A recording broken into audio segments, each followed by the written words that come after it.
Hey, what's up, Algebra 2? It's Ryan. Today we're going to be working on angles. So today marks the start of our new trig unit, which is a very important milestone, and this is definitely going to be a vital unit, something that we build on in future math classes, and we use the knowledge we'll acquire in the next couple of weeks from here. But before we get into trig, we need to understand angles and degrees and radians and coterminal angles and things like that.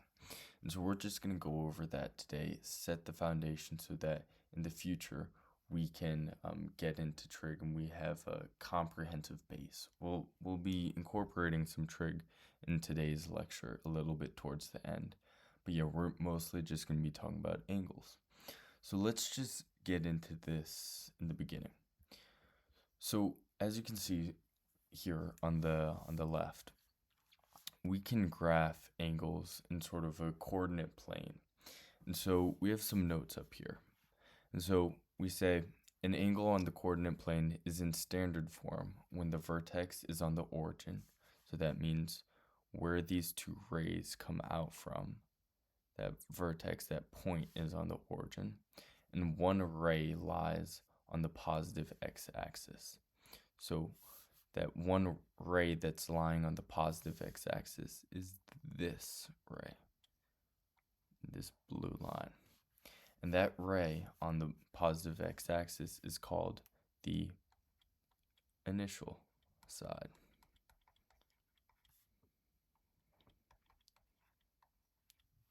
Great.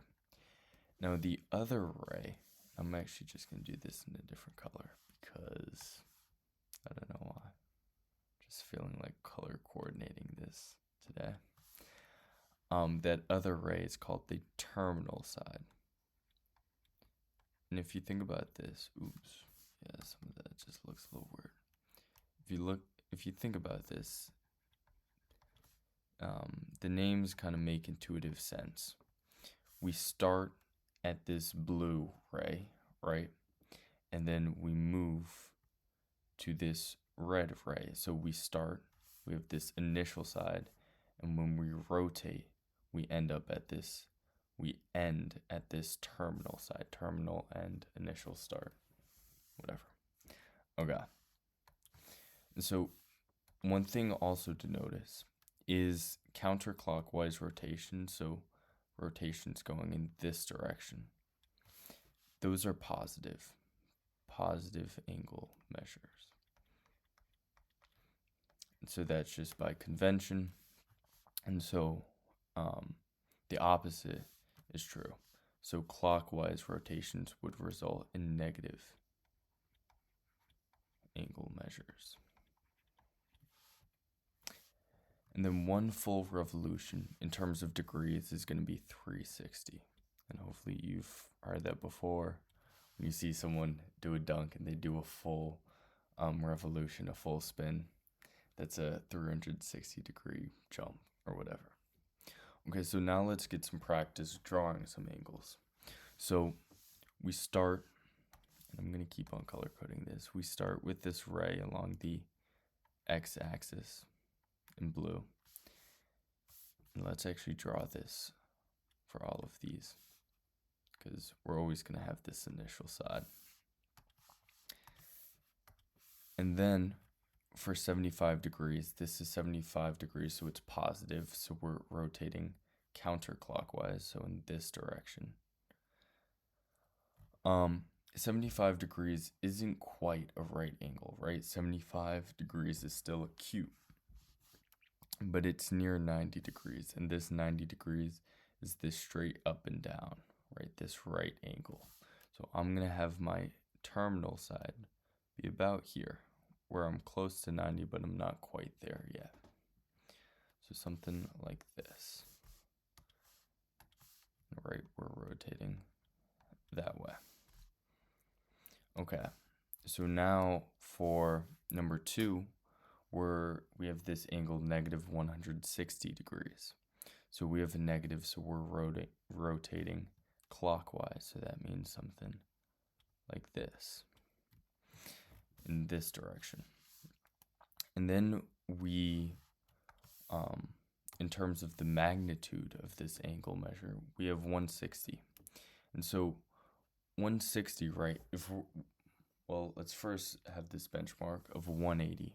180, when someone says do a 180, that means basically turn around, change your direction, go in the opposite direction. So this right here would be 180 degrees, a full array pointing in the exact opposite direction. But right, we're not quite at 180 yet, or negative 180, but we're close. So I'm just gonna, right, this is just sketching, so it doesn't need to be perfect. I'd say we're something around there. That's what our angle would look like. Okay, now we have 430 degrees. And so this is a little weird, right? Because one full revolution is 360 degrees. And so this is positive. So essentially, how we can think about this is we do one full revolution of 360 degrees and we end up at this, at the same spot we were starting in, right? We do a full revolution, right? But then we still have 70 more degrees to go, right? 360 plus 70 gives us 430. So I'm going to go 70 more degrees, which is what we close to what we did in the in number 1, and I'm going to end up something right there. So our terminal side is going to look, oops, that isn't a great drawing, but you get the idea. Something like that. Okay, great. Now we're going to introduce this concept of radians.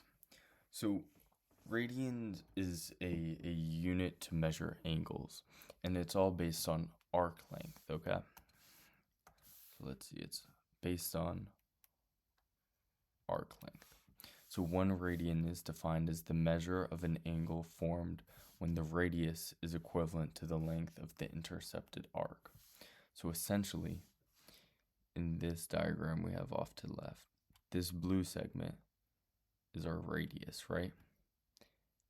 Essentially, we're wrapping that around our circumference. Not the entire circumference, but an arc length on the edge of the circle. And so, if we think about it, our circumference is equal to 2r pi. So the diameter times pi, and that diameter is equal to 2r, right? 2 times r going in the opposite direction. So if we think about it, when we wrap 2 pi of r's, so 2 pi groups of r, which 2 pi, right, is equal to 6.28 or something like that.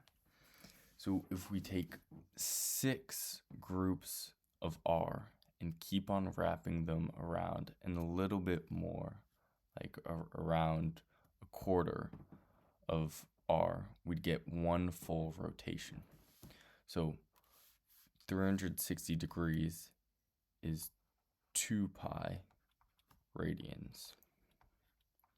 So it's essentially, if we think about it, since we need 2 pi groups of r to wrap around the entire circle for our circumference, that angle measure would mean we need 2 pi radians to make 1 full revolution or rotation.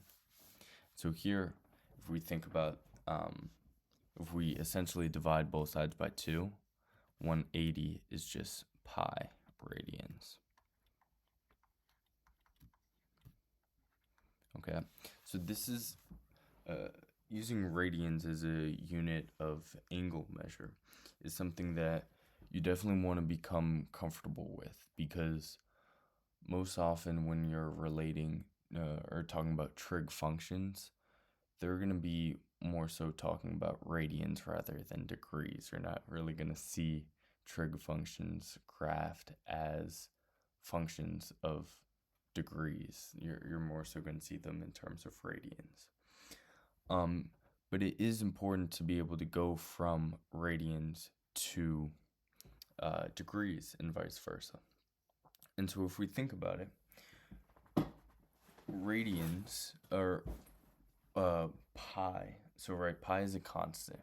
And so pi number of radians would be equal to 180. Sorry, I'm just getting my calculator because I'm realizing we're going to need this in a second. So pi is about 3, a little bit more than 3. So 3 groups of radians is equal to 180, or pi exactly. So essentially we can, pi radians equals 180. So if this is 180 degrees here, and we think about it, it's almost like dimensional analysis, which you may have talked about in earth and space science or in chem. But essentially these degrees would cancel out, right? And you're left with radians as your angle or unit of measurement for these angles, right? And vice versa, when we have our when we're going from radians to degrees, these radians cancel out and we're left with degrees as our angle measure. And so we can essentially put 180 degrees and pi radians over one another because they're equal, right? They're just different ways of representing the same quantity. So we're going to put this into practice, okay? So here we're trying to convert 30 degrees into radians. So we have the number of degrees. So we're going to be using this first formula for this first batch. So we have the number of degrees. So we're going to say 30 times pi radians. And normally, you don't write all this out, but I'm going to. Okay, so 30 degrees times pi radians, right? All of this is degrees here. So 30 divided by 180 is going to be 1 over 6, and 1 over 6 times pi is just pi over 6. So 30 degrees in radians is pi over 6. Okay, perfect. Now 150.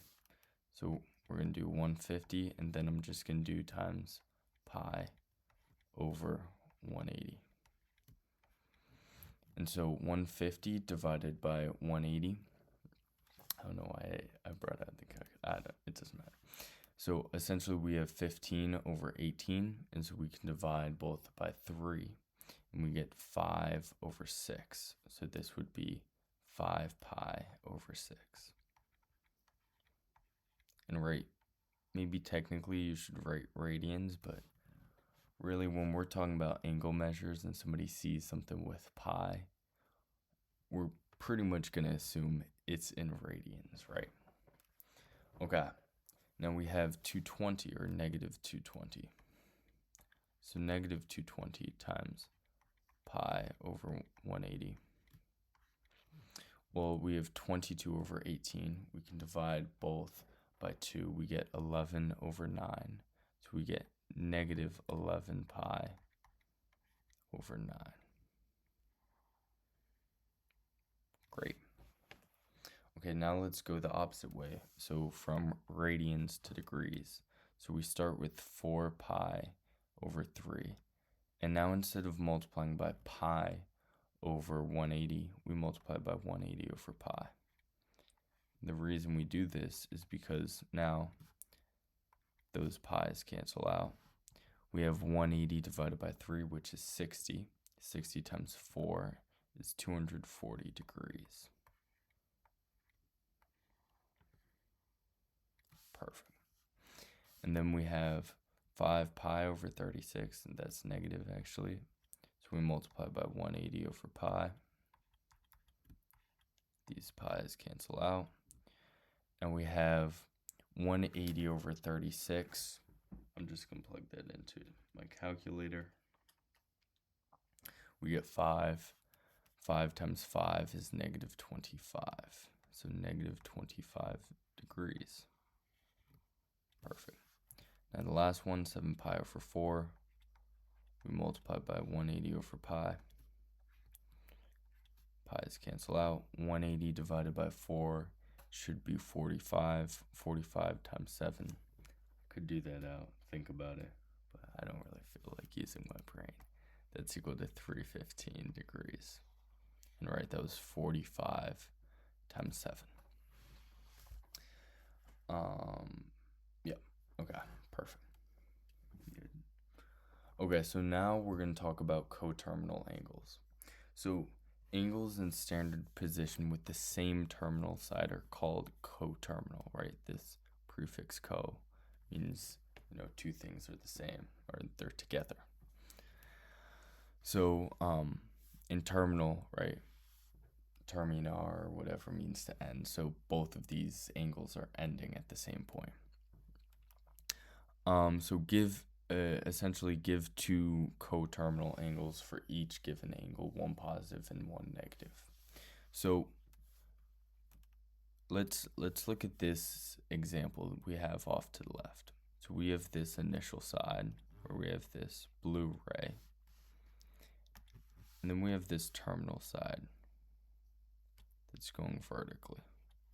So essentially what we're saying is we can get to this terminal side by doing two things. We could, one, rotate 90 degrees in the counterclockwise direction, or we can rotate negative 270 degrees or 270 degrees in the clockwise direction. So this is counterclockwise and this was clockwise. I don't know if I said that before, if I got them mixed up. But you can do it either way, or you could do multiple loops. And so you could go 270 degrees in the clockwise direction and then another 360 to end there, or another 360 and blah blah blah. So essentially we end up at the same point, but we can get there by doing by going in different directions. So one way we can find out coterminal angles is we add 360 degrees and subtract 360 degrees, because adding and subtracting 360 degrees, right? 360 degrees is one full rotation. So we end up at the same point no matter what. We're just changing how we're representing that.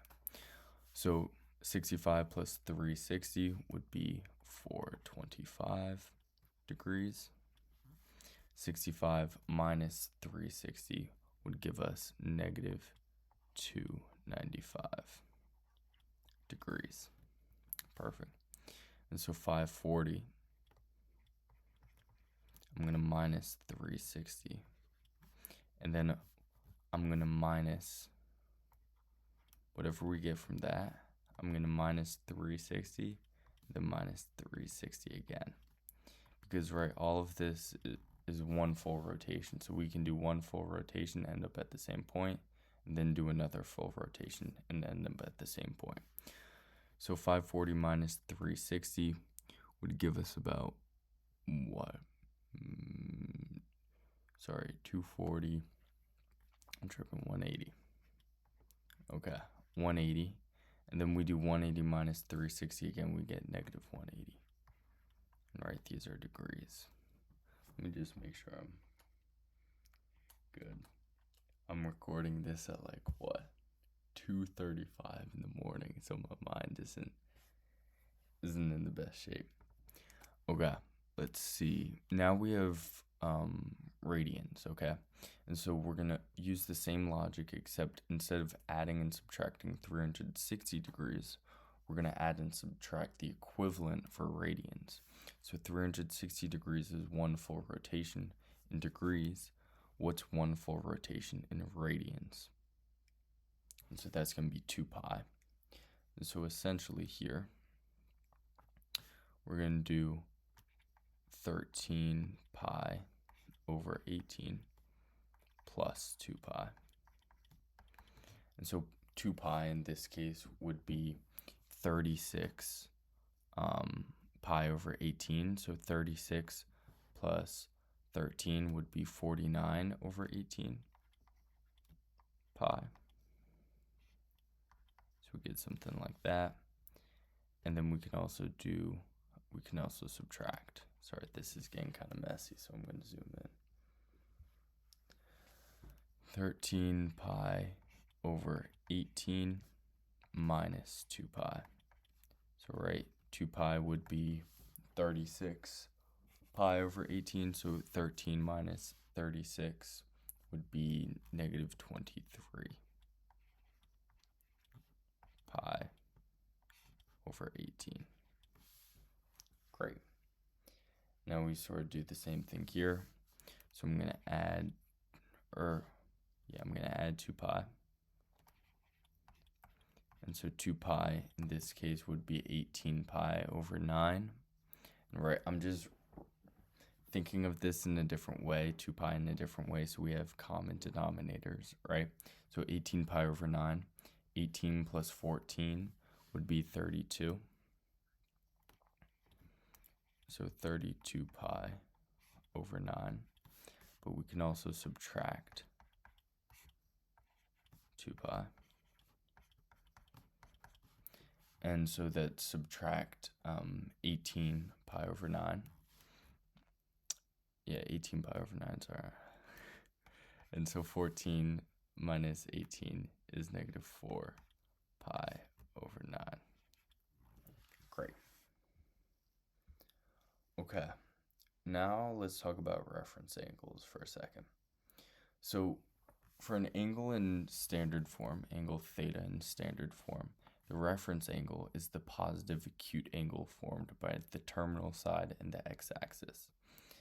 So essentially what this is saying is wherever our terminal side is, my bad.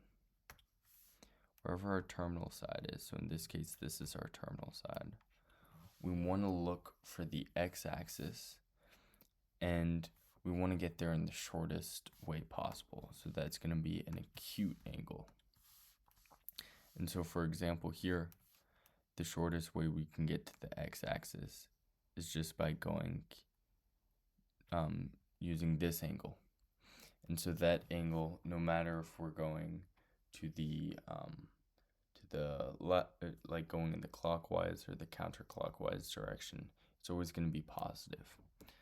And so yeah, so let's put this into practice. Okay, I don't know if I explained that great, but let's test it out. So we have, for all of these, right, we have our ray in the positive x-axis, our initial side. And then we have different angles. So we have 225 degrees. So 225 degrees is more than 180. Right, this is positive, so we're going in the counterclockwise direction. So it's more than 180, so I know that when we're rotating this, we go here and we go a little bit more than 180. And it's actually 45 degrees more than 180. And 45 degrees is half of 90. So I know we're going to end up sort of in between this ray and this ray. So we're going to end up right there, something like that. And we think about what's the shortest angle to the x-axis. Well, it's just going to be this. And so that angle would be our reference angle, and that's going to be equal to 45 degrees. Okay, perfect. So now let's try this with this second example. So we have negative 310 degrees. So negative 310 degrees would mean we go in the clockwise direction down here. We go 180, 270. Oops, I don't know why I did that. Okay, 270. And then we have to go 40 more degrees. So almost half, but not quite. So something like that. And then we draw our terminal side. would look something like that. And we look for the shortest angle, an acute angle, to get to the x-axis. So that would be this angle right here. And since we went 310 degrees, we need to go 50 more. So that reference angle would be 50 degrees.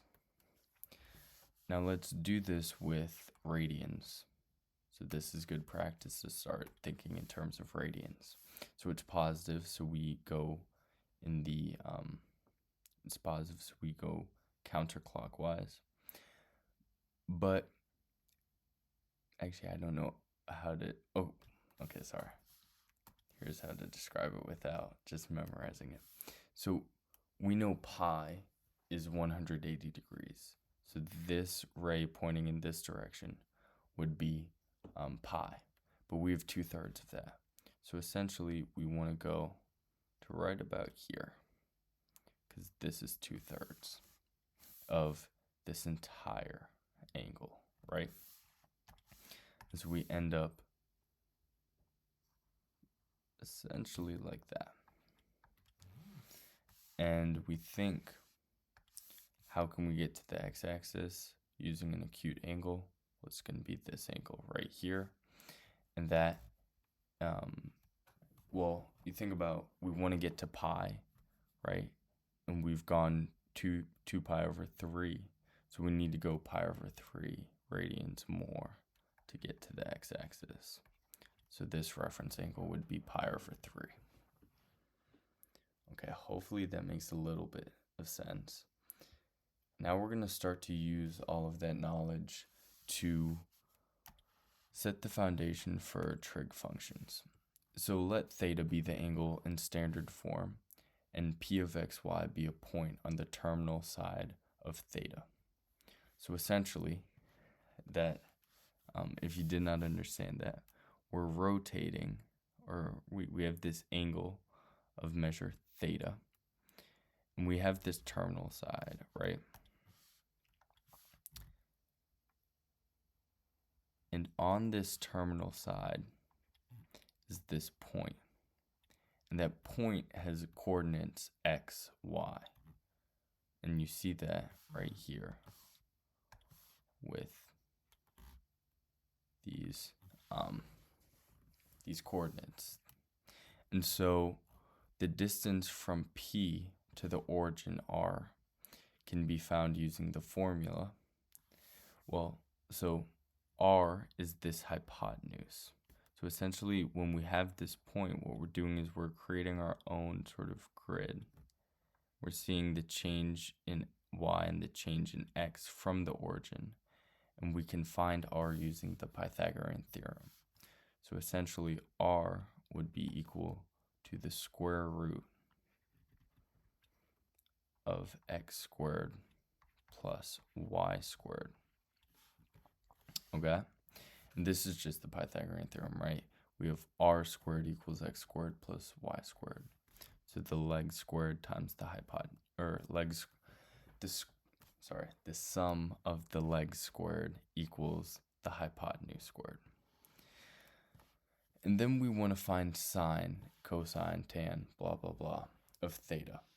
So essentially, once we rotate by this amount, theta, we have this new angle, or we have this terminal side, and we can get a point from there, any point, and then we can calculate some trig ratios from that. So if it's been a while since you've talked about trig, you need some refreshers. Remember, so, ka, toa. So you might have heard of this in the past. Essentially, what this means is sine is opposite. I'm just going to say op over adjacent. This looks like adjectives, but I'm just going to say that. So, or sorry, my bad. Why am I saying adjacent? I'm tripping. Do not mind that. opposite over hypotenuse. I'm going to say this, whatever. So sine opposite over hypotenuse. This ka part is for cosine, and that represents adjacent over hypotenuse. And then this toa part is for tan, and that represents opposite over adjacent. So right, trig functions here, trig ratios, are just ratios between sides of triangles. And so when we get this point, this p of xy, we can calculate the trig ratios of this triangle we create by calculating the x and y coordinates and also the distance from that point to the origin. So essentially, sine is opposite. So if this is our angle that we're looking from, right? Let's see. If this is our angle, so we draw a little eye, we're looking from here in that direction. Sine of theta would mean opposite over hypotenuse, so y over r. Cosine would mean adjacent over hypotenuse, so that would be x over r. Tan is opposite over adjacent, so opposite y over adjacent x. And adjacent, right, just means that leg that's right next to the angle that you're looking from. So this is y over x. Now, cosecant is just the opposite of sine, right? So that means we take the inverse, we flip these. So we have r over y. So essentially, cosecant is hypotenuse over opposite. Secant is the opposite of cosine. So that means it's going to be hypotenuse over adjacent. So r over x. And then cotangent is the opposite also. It's adjacent over opposite. Sorry, I keep on saying opposite and things like that. So cotangent ends up being x over y. So we can use some of this knowledge to help us solve this problem we have in number 17. So this point 5, negative 2, let's graph that. So let's say it's going to be something like this, where our point ends up here. And, we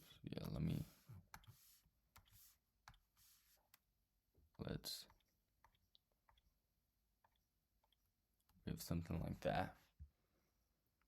And we go down negative 2 here. And we go to the right 5 here. Okay. So 5, negative 2 is a point on the terminal side of theta in standard form. Find the exact values of the trigonometric functions of theta. So essentially we have this ray going through that point. Sorry, let me draw that point again. And we have sides 5 and negative 2. So first, let's find what r is equal to. And right, r is just this hypotenuse here. So essentially, I'm going to write this out again, except a little bit bigger. We have this triangle that looks like this, where we have 5, we have 2. This has a length of 2, but I'm going to say negative 2 since we're going down.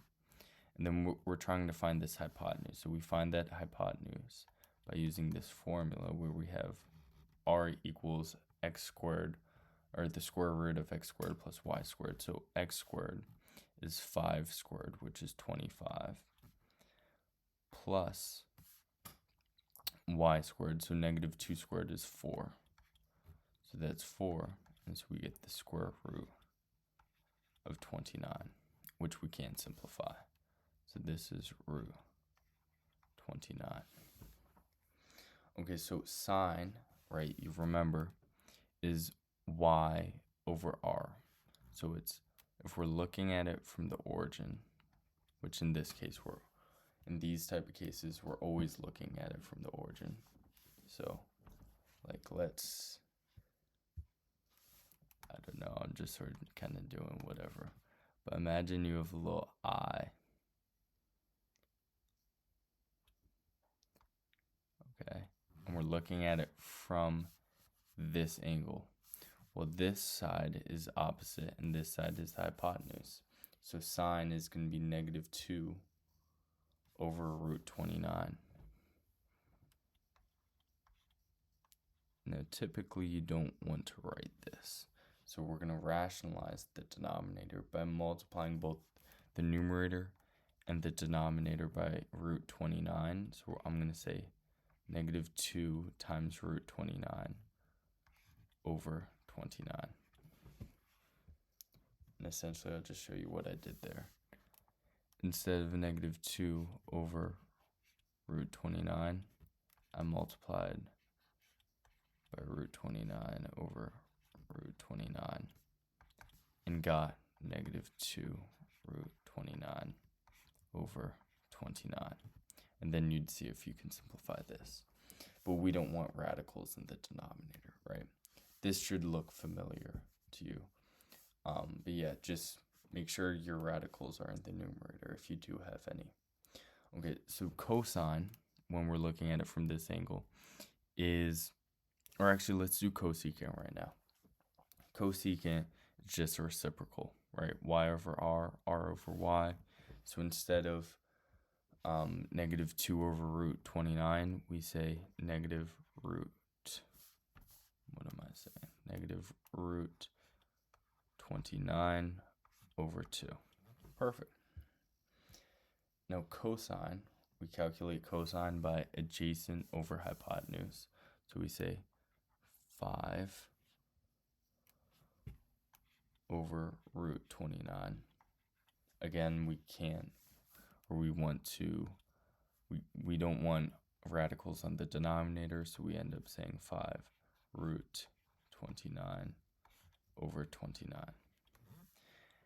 And here for secant, we take the reciprocal of this, so we say root 29 over 5.